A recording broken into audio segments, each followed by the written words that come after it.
Hello and welcome ulit sa aking kusina. Gagawa tayo ngayon ng rellenong bangos.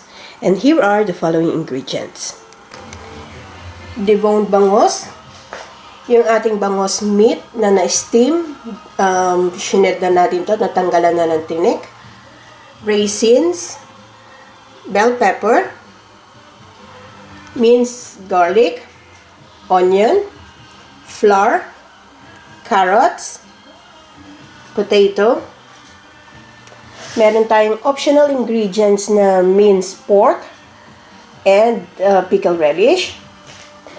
Gagamit din tayo ng eggs, salt and pepper to taste, at gagamit tayo ng vegetable oil or olive oil for sauteing. So, ang lahat ng ingredients na ito, makikita nyo ang link sa description box. Paki-check na lang. So, ito na yung ating bangos. So, nalinis ko na ito. So, ang pagtanggal ng ating laman sa loob, so, yung bangos, yung ditong part, puputulin nyo lang, pabuka na ganon. So, make sure na hindi din mapupunit ito. So, gaganon lang. Then, tanggalin nyo na, linisin nyo na yung loob. So, nakaliskisan na natin to at naputulan na ng mga palikpik. So, this one is ready. So, eto na yung ating bangos, malinis na siya. Natanggalan na natin ng hasang, as I said earlier. So, dito sa ating buntot, puputulin lang natin. Make sure na marinig nyo lang na magkiklik. Iyon. Nag-click na siya. Para madaling marilis mamaya yung ating laman. So, using a spatula, pasok natin dito. Sa loob. Then, yan, slightly or carefully ipasok natin para ma-release, ma-detach yung skin dun sa laman. So, yan. So, gagawin natin to paikot ng bangos. So, be careful na wag mapunit yung ating skin.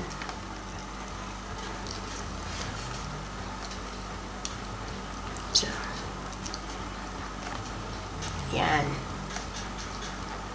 Kung wala kayong spatula, pwede kayong gumamit ng kutsara na medyo mahaba-haba. So, dito na tayo sa kabilang side.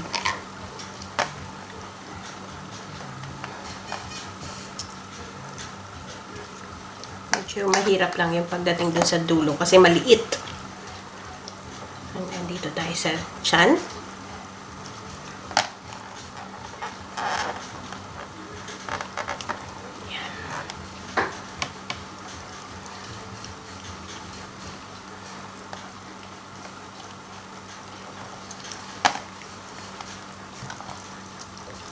So, tiyagaan talaga. Matrabaho talaga itong relleno. So, ayan. Natanggal na natin. So, bali na yung ating buntot. So, from this end, kunin natin itong ang tinik na makapal. Yung pinaka-main na tinik. Main bone niya. Hilahin lang natin. Be careful lang kasi matalas. Nakakasugat.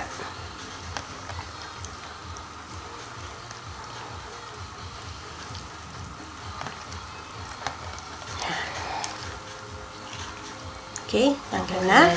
Then, i-push natin para lumabas. Ganon. That's it. Dito pa sa dulo, palabasin lang natin.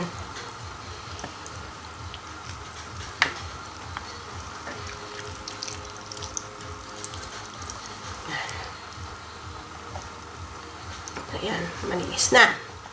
So, itong ating laman, pakukulan lang natin to sa tubig para lang matanggal natin mamaya yung mga tinik. So, itong ating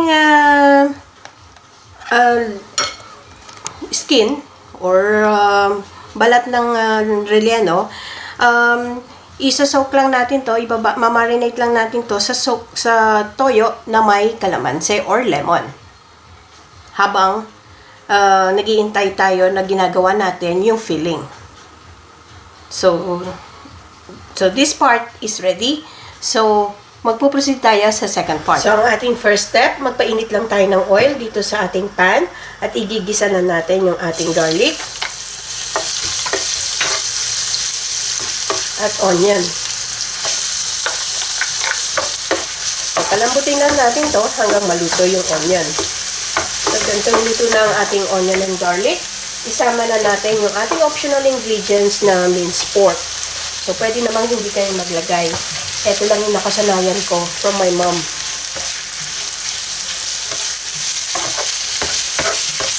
So, igisa lang din natin to hanggang maging golden brown.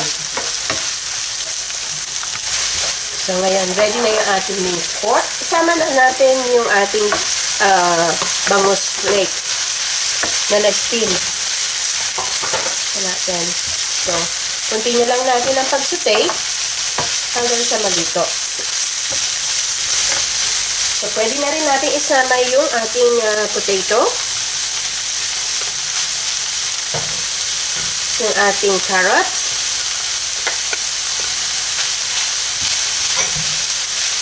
yung bell pepper,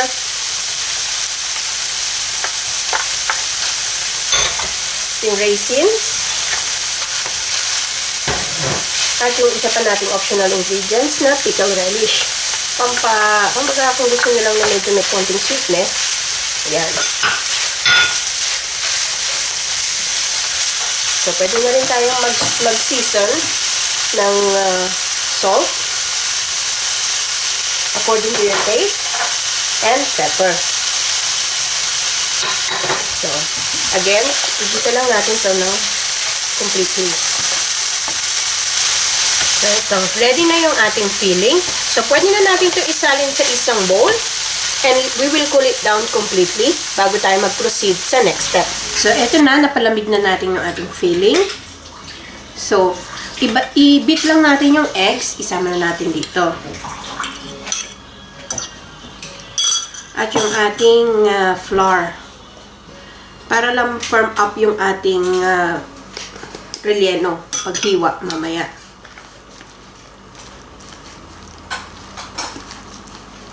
So, i-mix lang natin to completely. So, ayan. This one is ready. Pwede na tayo mag-proceed sa ating next step. So, ito na yung ating na-devone na bangos. So, gamitin na natin, ilagay na natin yung ating filling. So, using a spoon, insert lang natin.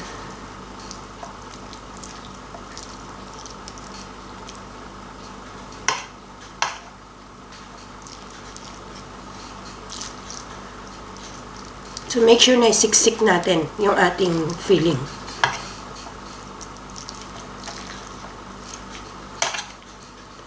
So, continue lang natin to hanggang mapuno natin itong bangus. Ayan, nandito na tayo sa end.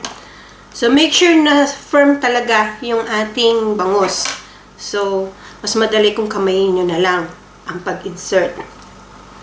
Make sure you use a clean hand. So, using a toothpick, isi-secure lang natin ito. So, tinusok from here. Yan. Or kung gusto nyo, pwede din kayong magtahi. So, ayan. This one is ready for frying. So, before frying, maglagay lang tayo ng harina o flour dito sa ating bangus. Para hindi masyadong didikit sa ating pag-fry. Para hindi masyadong didikit pag prito natin. Ayan. This one is ready for frying. Magpainit na tayo ng ating oil sa pan. So, dito sa ating pan, magpainit na tayo ng oil. And then, ipa-fry na natin to.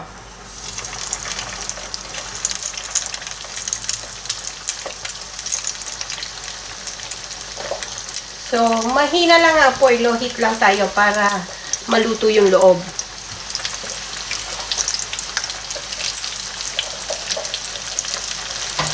So, hintayin lang natin to hanggang maging golden brown. So, So, after 10 minutes on one side, i-turn over nyo lang.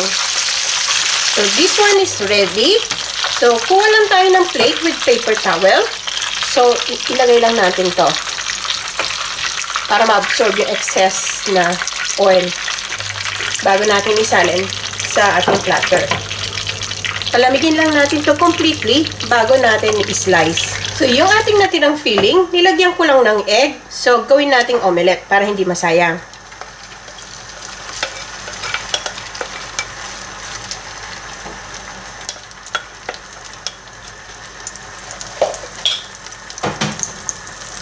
So, i-fry lang natin to. So, eto na ang ating rellenong bangus. So, sana magustuhan niyo itong recipe na ito and share it with your friends. Hanggang sa susunod kong video, magkita-kita ulit tayo. Salamat!